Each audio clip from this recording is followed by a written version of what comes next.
قربانی یہ کوئی ایسی عبادت نہیں ہے کہ صرف اور صرف امت محمدیہ پر ہی اس کو واجب کیا گیا ہو یا امت محمدیہ کے خصائص میں نہیں، بلکہ قرآن کریم خود کہتا وَلِكُلِّ أُمَّةٍ جَعَلْنَا مَنسَكًا لِيَذْكُرُوا اسْمَ اللَّهِ، ہم نے ہر امت کے لیے قربانی کو مقرر کر رکھا ہے۔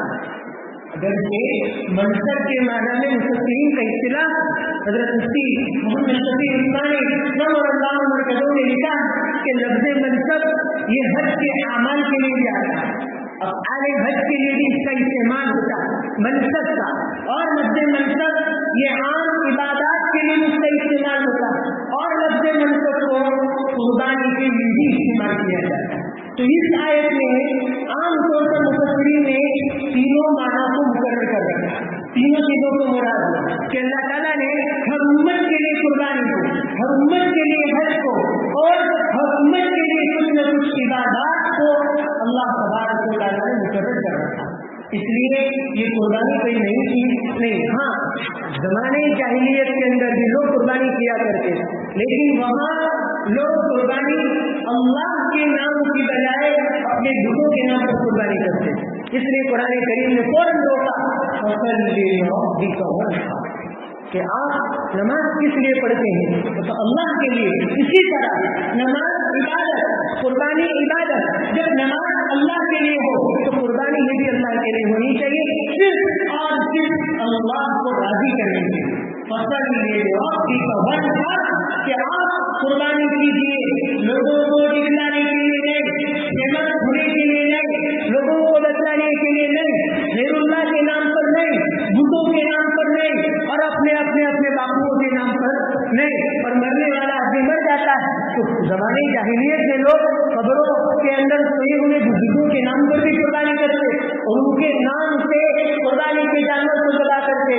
قرآن نے زمانے جاہلیت کے جتنے بھی برے عقائد تھے تمام اتر عقائد کی تردید کر دی کہ قربانی ہو تو صرف اللہ سے۔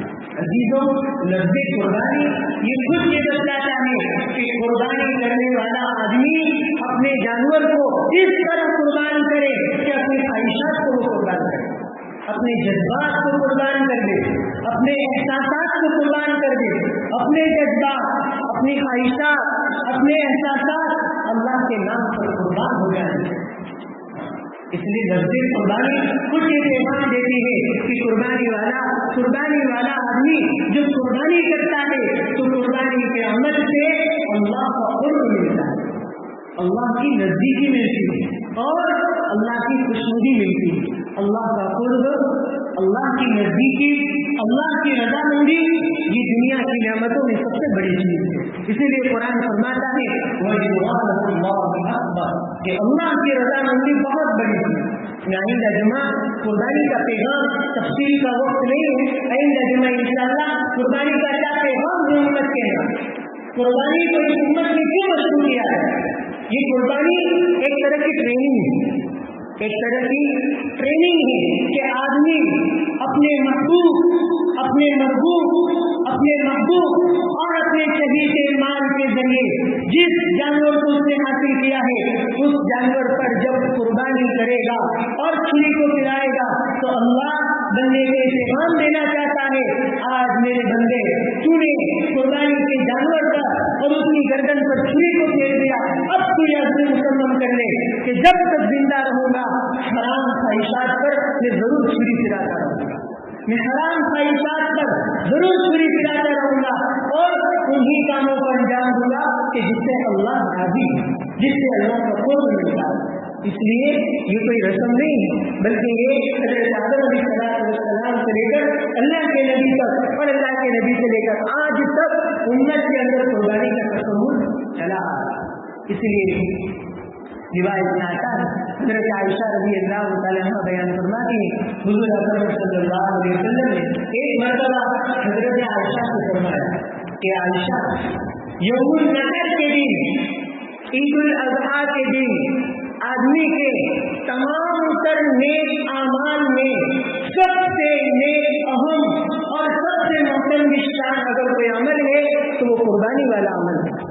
قربانی کے 3 دنوں کے اندر کوئی عمل اللہ کو اتنا پسندیدہ، اتنا محبوب نہیں جتنا پسندیدہ عمل اللہ تبارک و تعالیٰ کو زمین پر خون بہانا ہے، صرف خون بہاؤ، لیکن اللہ کو راضی کرنے کے لیے، اللہ کو قرب حاصل کرنے کے لیے اس دن خون بہانے سے زیادہ افضل ترین کوئی عمل ہے۔ پھر حضرت عائشہ سے اللہ کے نبی نے فرمایا، عائشہ جب قربانی والا آدمی اپنے جانور کی قربانی کرتا ہے، قیامت کے دن وہ قربانی کا جانور اپنے سینگوں کے ساتھ، اپنے کھل کے ساتھ، اپنے بالوں کے ساتھ، اپنی تمام تر چیزوں کے ساتھ قیامت کے دن وہ قربانی کا جانور لایا جائے گا، اور اس قربانی کے جانور کو لانے کے بعد اس کے نیک اعمال کے ترازو کے اندر ان ساری کی ساری چیزوں کو ڈال دیا جائے گا۔ اسی لیے عائشہ وَقِيبُوا بِهَا نَفْسًا کہ قربانی اگر کرو تو خوش دلی کے ساتھ کیا کرو، جان چھڑانے کے لیے نہیں، بوجھ اتارنے کے لیے نہیں۔ اس لیے روایت میں آتا ہے من ضحى محتسبا لأضحیتی کہ جس کسی آدمی نے قربانی کے جانور کو ذبح کیا اس شرط کے ساتھ کہ جب وہ اپنی قربانی کے جانور پر جب چھری پھرا رہا ہے، اور چھری پھرانے سے پہلے جب قربانی کے جانور کو وہ خرید رہا تھا، اس وقت اس کی نیت صرف اللہ کے ثواب کو حاصل کرنے کی ہونی چاہیے، احتساب کی نیت کے ساتھ۔ اور پھر روایت میں یہ بھی آتا ہے کہ وہ جو قربانی ہو وہ خوش دلی کے ساتھ، دو شرطیں اللہ کے نبی نے لگائے۔ پہلی شرط قربانی کی جائے خوش دلی کے ساتھ، قربانی کی جائے احتساب کے ساتھ، ثواب کی امید رکھتے ہوئے، ثواب کی نیت رکھتے ہوئے، کانت لہو حجابا من النار، کل کو قیامت کے دن یہ قربانی کا جانور اس کے اور جہنم کے درمیان حائل ہو جائے گا۔ جب اس کو جہنم میں ڈالا جائے گا وہ قربانی کا جانور اس کے اور جہنم کے بیچ آ جائے گا اور اس کو جہنم میں جانے نہ دے گا۔ لیکن عزیزوں دو شرطیں ہیں۔ آج کل لوگ 1500-1200 کے اندر رشتہ لکھوا کر بھی جان چھڑاتے ہیں، اور کچھ لوگ تو پروفیشنل بن گئے ہیں، اپنے آپ کو انجینئر کہنے والے، اپنے آپ کو ڈاکٹر کہنے والے، ہمارا مکان تو پروفیشنل اور ہم تو پروفیشنل زندگی گزارنے والے ہیں۔ گھر کے اندر کہاں قربانی کا جانور ذبح کریں گے؟ گھر کے اندر وہیں پر خون بھی بنے گا اور وہیں پر پورا دل بھی گندا ہوگا۔ یہ لوگوں کا ذہن بن چکا ہے۔ یہ جو ذہن جو بنا ہے یہ مغرب کی گیم ہے، یہ مال و دولت کی ہوس۔ انسان میں جب یہ ہوس گھر کر جاتی ہے تو اسے اعمال کی نعمتیں سمجھ میں آتی نہیں۔ لیکن اللہ کے نبی صلی اللہ علیہ وسلم نے کیا کیا اس کے فضائل بیان فرمائے۔ اس لیے 1500 میں، 2000 میں، 3000 میں بھی رشتہ لکھوا کر جان نہ چھوڑا ہے۔ اگر اللہ تعالیٰ نے استطاعت دی ہے، اگر اللہ نے آپ کو مال و دولت سے نوازا ہے، اگر اللہ نے آپ کو طاقت دی ہے، عمدہ سے عمدہ، فردا سے فردا، بہتر سے بہتر قربانی کے جانور کو خریدا جائے اور اللہ کے نام پر اس کو قربان کیا جائے اور اس کے ضرور ثمرات ملیں گے۔ اگر آپ نے قربانی کا جانور اللہ کو راضی کرنے کے لیے 40,000، 50,000، 30,000 روپئے اگر آپ نے خرچ کیے تو اللہ اس کا 10 گنا نہیں بلکہ اللہ کی ذات سے امید ہے کہ 700 گنا اللہ اس کا عطا فرمائے گا۔ اللہ اس کا کتنا عطا فرمائے گا؟ 700 گنا۔ 40,000 کا 700 گنا کتنا ہوگا؟ اللہ اتنا آپ کو عطا فرمائے گا۔ لیکن عام طور پر آج کل ہم دیکھتے ہیں لوگوں کو کہ عام طور پر جب لوگ قربانی کرتے ہیں تو قربانی سے پہلے ان کی نیت صحیح نہیں، صحیح کہتا۔ حقیقت میں جب آپ قربانی کا جانور خریدو تو خریدنے سے پہلے اپنی نیت کو بتاؤ کہ آپ اللہ کے راستے میں پیسہ خرچ کرتے ہیں۔ آپ 40,000، 50,000، 60,000، 30,000 کا جانور خریدتے ہیں، آپ کے دل میں کیا نیت ہے؟ نماز سے پہلے نیت کرتے ہیں، روزہ رکھنے سے پہلے نیت کرتے ہیں، حج میں جانے سے پہلے نیت کرتے ہیں، لیکن عمومی طور پر آج امت کا حال یہ ہو چکا ہے کہ قربانی کے جانور کو خریدنے سے پہلے اور قربانی کے جانور کو ذبح کرنے سے پہلے نیت کا استحضار نہیں ہوتا، اور جب نیت کا استحضار نہیں ہوگا تو حقیقی معنی میں قربانی کے جو فوائد، جو ثمرات، جو نتائج برآمد ہونے چاہیے، جو نتائج ملنے چاہیے وہ خاطر کا آپ کو ملیں گے۔ ہاں آپ کی قربانی ہو جائے لیکن اس وقت ایک جذبہ اللہ کے قرب کو حاصل کرنے کا، اللہ کی رضا کو حاصل کرنے کا کہ آج کے دن سب سے بڑی عبادت اللہ کو راضی کرنے سے. یہ عجیب فلسفہ ہے, عجیب فلسفہ. لوگوں نے اپنے اعتبار سے بھی اس پر اشکالات کیے کہ یہ کیسا مذہب ہے کہ خون بہانے کی تعلیم دیتا ہے. لیکن عزیزوں, یہ ایسا عظیم فلسفہ ہے کہ اس کو اگر سمجھنے جاتے ہیں تو سمجھ کی ابتدا وہاں سے ہوتی ہے جہاں سے عقل کی انتہا ہوتی ہے. جہاں ہماری عقل کی انتہا ہوتی ہے وہیں سے اللہ کی حکمت کی ابتدا ہوتی ہے اور اللہ کے حکم کی ابتدا ہوتی ہے.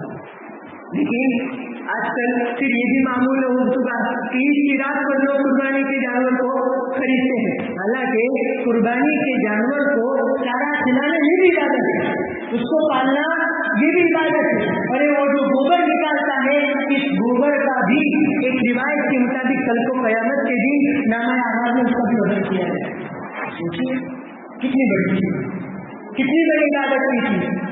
حضرت وکیل الامت مولانا مفتی محمود الحسن گنگوہی نور اللہ برکتہ حضرت کے ساتھ یہ بات بیان کیا کرتے تھے کہ حضرت شیخ الہند مولانا محمود حسن دیوبندی جب عید الاضحیٰ آتی تو عید الاضحیٰ کے دن قربانی کا جانور خود تو ذبح کرتے, لیکن آئندہ سال کے لیے اسی دن دوسری بھی قربانی کے جانور کو خرید دیتے. آئندہ سال کے ابھی تو ایک سال باقی ہے, تو جس دن عید ہوتی اسی دن اپنی قربانی کے جانور کو بھی ذبح کرتے اور آئندہ سال کے لیے بھی قربانی کے جانور کو خرید دیتے. حتیٰ کہ اس کو پالتے پوستے اتنا پوستے کہ جب عید الاضحیٰ آنے کی 2 مہینے کی دیر ہو جاتی تھی تو وہ گائے اور وہ جانور حضرت کے ساتھ ساتھ جب حضرت دارالعلوم دیوبند میں حدیث کا سبق پڑھانے کے لیے جاتے تھے تو حضرت آگے ہوتے اور پیچھے قربانی کا جانور ہوتا. اور وہ جب حضرت اپنی درسگاہ میں چلے جاتے تو قربانی کا جانور باہر آ کر بیٹھ جاتا. جب حضرت کا درس ختم ہوتا وہ قربانی کا جانور پھر دوبارہ کہاں چلے جاتا, حضرت کے ساتھ گھر چلا جاتا. حتیٰ کہ 2 مہینے جب باقی ہوتے تو اس کو دودھ اور جلیبی پلایا کرتے. اس کو اس طرح پالا کرتے تھے جس طرح باپ اپنے بیٹے کو پالتا ہے, کیونکہ اس کے پیچھے فلسفہ ہے. حضرت ابراہیم نے اپنے بیٹے اسماعیل کو ذبح کیا, اس لیے علماء نے لکھا ہے کہ یہ تو اللہ کی طرف سے سستا سودا ہے. اگر اللہ یہ کہہ دیتا کہ ہر ایک کو ہر سال اپنے ایک بیٹے کو ذبح کرنا تو, اور یہاں تو بیٹے کی بجائے جانور کو ذبح کرو, اتنا ثواب ملے گا گویا آپ نے اپنے بیٹے کو ذبح کر دیا. وہاں ابراہیم نے جگر گوشے کو ذبح کر دیا اور یہاں ہم اللہ کے نام پر قربانی کا جانور بھی ذبح کرنے کے لیے تیار اور ہوتے ہیں تو واہ کرنے کے لیے 50,000 کا 60,000 کا خریدتے اور پھر اشتراک رکھنا شروع کر دیتے ہیں. یہ واقعی تباہی اپنے کو جتلانے کے لیے دنیا ہی نہیں کی ہے. کل کو قیامت کے دن بتلانا اعمال کی کتنی بلندیاں. اس لیے یاد رکھنا ہر عمل چاہے چھوٹے سے چھوٹا ہو چاہے بڑے سے بڑا ہو, نامہ اعمال میں اسی وقت اس میں فکر اور اس میں بھائی پن پیدا ہوگا جبکہ آپ کا وہ عمل اخلاص کے ساتھ ہوگا. اخلاص یہ بنیادی شرط ہے اعمال میں وزن پیدا کرنے کے. پھر حضرت جب جانور کو ذبح کرتے تھے تو اس طرح ذبح کرتے تھے کہ حضرت کی آنکھوں سے آنسو جاری ہو جاتے. کیا یہ والدانہ تعلق ہمارا ہے قربانی کے جانوروں کے ساتھ؟ کیا یہ عاشقانہ تعلق ہے ہمارا قربانی کے جانوروں کے ساتھ؟ یہ محبوبانہ تعلق ہے؟ نہیں. جب ہم خود اللہ کی عطا کردہ نعمتوں کے ساتھ عاشقانہ والدانہ محبتانہ تعلق نہیں رکھتے پھر ہم اللہ کے عشق کی توقعات رکھتے ہیں. پھر اللہ تبارک خیر ہم اتنا نہیں کر سکتے 1 مہینے پہلے 15 دن پہلے تو جانور خرید سکتے ہیں. خیر اللہ تعالیٰ سے دعا فرمائے اللہ تعالیٰ مجھے اور آپ کو بہتر سے بہتر عمدہ سے عمدہ جانور خریدنے کی بھی توفیق عطا فرمائے اور اللہ کو راضی کرنے کے لیے اس کا قرب حاصل کرنے کے لیے قربانی کے جانور کو ذبح کرنے کی توفیق عطا فرمائے. تیسری بات تکبیر تشریق کے متعلق عرض کر دی. تکبیر تشریق کا جو وقت شروع ہوگا وہ 9ویں ذی الحجہ کی فجر کی نماز سے لے کر 13ویں ذی الحجہ کی عصر کی نماز تک. 9ویں ذی الحجہ کی فجر کی نماز سے لے کر 13ویں ذی الحجہ کی عصر کی نماز تک اگر دنوں کے اعتبار سے دیکھا جائے تو رویوار کے دن اتوار کے دن فجر کی نماز سے لے کر جمعرات کی عصر کی نماز تک ہر نماز کے بعد مرد ہو عورت ہو مقیم ہو مسافر ہو کونے راجے کے مطابق سب کے لیے پڑھنا واجب ہے. ہاں مرد حضرات قدرے بلند آواز سے متوسط آواز سے پڑھیں گے اور عورتیں یہ پست آواز سے پڑھیں. مرد حضرات کو پڑھ لیتے. دیکھو ان 5 دنوں میں نماز کا خوب اہتمام. کوئی بھی تکبیر تشریف آپ کی چھوٹے، جیسے نماز ختم ہو دوسرا سلام مل جائے فوراً سب بلند آواز سے کہنے چاہیے اللہ اکبر لا الہ الا اللہ واللہ اکبر اللہ اکبر وللہ الحمد. اور عورتیں یہ پست آواز سے کہیں. مطلب عورتوں میں ہوتی عام طور پر عورتیں اس کا اہتمام کرتی. اس کا آسان طریقہ یہ ہے کہ عورتوں کو یہ کہا جائے کہ جس مسلح پر وہ نماز پڑھتی ہے اس مسلح کے کونے کے اندر یہ تکبیر لکھ کر یا صرف تکبیر تشریف لکھ کر چپکا دے تاکہ اسے نماز کو کیا ہو جائے یاد ہو جائے. اس لیے اپنی عورتوں کو بھی یہ مسئلہ بتائیں.